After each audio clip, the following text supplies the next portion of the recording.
Avec le 7ème pick de la draft 2024 du Basket Lab des moins de 25 ans, c'est long à dire. FD sélectionne. Je vais prendre Jalen Williams. Jalen Williams. Alors, dis-nous tout. Alors, tu vois, là, on passe peut-être dans un profil de joueur peut-être moins star. Tu vois, on passe sur un supporting cast, mais qui, par contre, quel supporting cast, enfin, quel joueur de complément, quoi. Quel joueur de complément, parce que en termes de playmaking secondaire, tu vois, de connexion, bah on y est. En termes de défense sans trop de défauts, pour moi on y est aussi. C'est pas un mec qui va faire des plays en défense super extravagants, et par contre voilà, c'est quelqu'un qui fait très peu d'erreurs, qui je trouve sur le ballon est super intéressant. Et en plus t'ajoutes cette année, surchauffe ou pas surchauffe, une réussite à 3 points quand même fulgurante, avec 45% de réussite cette année. Ouais. Pas sur un énorme volume, faut quand même le dire. Tu vois, on est à 4 tentatives par 75 possessions. On n'est pas sur un super volume.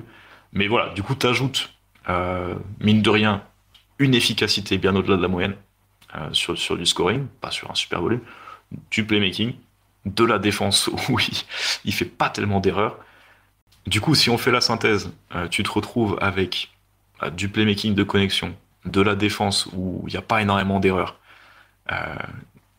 du mouvement en attaque, tu vois, où il est capable d'aller poser des écrans, il est capable de prendre du pick and roll, il est capable d'amplifier les décalages, et puis ensuite, cette année, tu rajoutes, en plus de tout ça, une réussite à 3 points qui est insolente, bah, tu te retrouves pour moi avec un joueur super intéressant, pas forcément dans un rôle de premier initiateur, mais qui par contre, voilà, dans un rôle de complément, c'est un super profil pour gagner des matchs.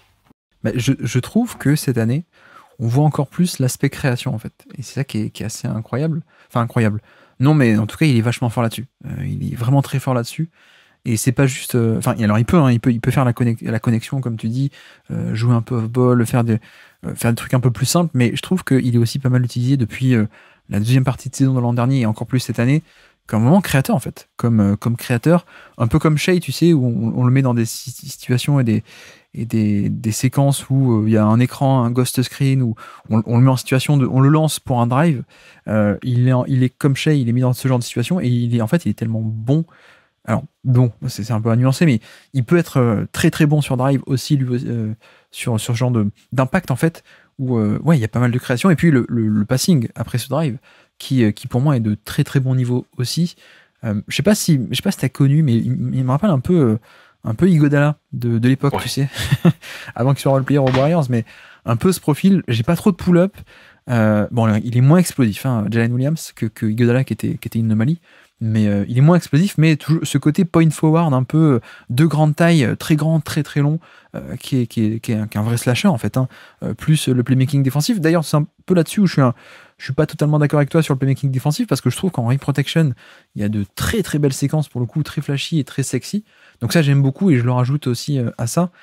Après, c'est vrai que on n'est pas sur un créateur principal encore, mais ce qu'il fait, il le fait encore très bien. Et peut-être le petit doute pour l'instant, c'est l'absence de pull-up, en fait, qui peut-être, contre certains schémas, fait que s'il y avait le pull-up, peut-être que certains défenseurs passeraient pas sous l'écran, et certaines situations seraient plus faciles ou moins bloquées que ce n'est le cas actuellement. On est d'accord. On est d'accord. Et juste pour dire au niveau des chiffres aussi que j'avais relevé, on est à 1,15 points par tir sur des tirs en fin de drive. Où est-ce que ça se situe en NBA ? C'est 34 sur à peu près 70 joueurs, à plus de 8 drives par match. Donc voilà, on est dans la moyenne, c'est pas encore génial. Et comment ça se fait ? Il est plutôt pas mal sur ses layups, mais par contre, il va pas chercher encore tant que ça de lancer franc. C'est aussi un point pour moi d'amélioration. Et c'est aussi pour ça que je me méfie un peu de son efficacité générale, parce que comme tu dis, il est tellement en surchauffe à 3 points que je me demande à quel point le total d'efficacité va aussi booster un peu par ça. Donc voilà. Mais ok, voilà pour Jalen Williams, je note ça. Bah là, je suis un peu obligé de prendre Garland, alors. Je pense que je vais prendre Garland en numéro 8 de cette draft. Je vais prendre Garland. Kobe White, tu voulais dire. Non, je prends Garland. Je prends Garland qui, malgré tout, ne fait pas une grande saison. Fait pas non plus la meilleure saison de sa carrière. Et j'ai pas non plus envie d'avoir un biais, parce que faut pas... comment dire, il y a tellement d'attentes autour de lui que le fait qu'il n'accomplisse pas ce potentiel grand qu'on lui porte, faut pas faire attention à ce qu'on ça se retourne pas en. C'est ça. Du coup, il est mauvais, quoi. Enfin, je veux dire, il a déjà un niveau très bon de base pour que, ok, on peut d'un côté être déçu qu'il explose pas encore totalement. Ça peut venir encore. Il a que 24 ans. Mais je veux dire, je sais pas si tu vois ce que je veux dire, mais c'est pas parce qu'il progresse pas que c'est pas déjà bon en l'état. Et j'aurais pu le prendre avant, j'aurais pu le prendre au niveau de Mobley. Bon, on n'est pas sur une grande saison d'efficacité, mais je pense que ce que j'aime beaucoup, c'est le passing. Comme d'habitude, c'est un passing de haut niveau, pour le coup, vraiment passing de manipulation. Mais lui, pour le coup, il a le passing.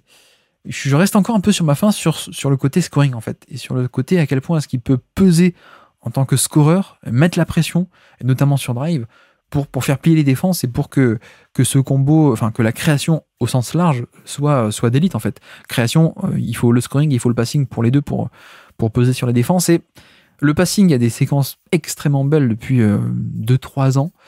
Le scoring, ça bloque encore un peu sur drive, notamment. Ouais, bah, moi il y a 2 meneurs qui pour moi étaient dans ce tir-là.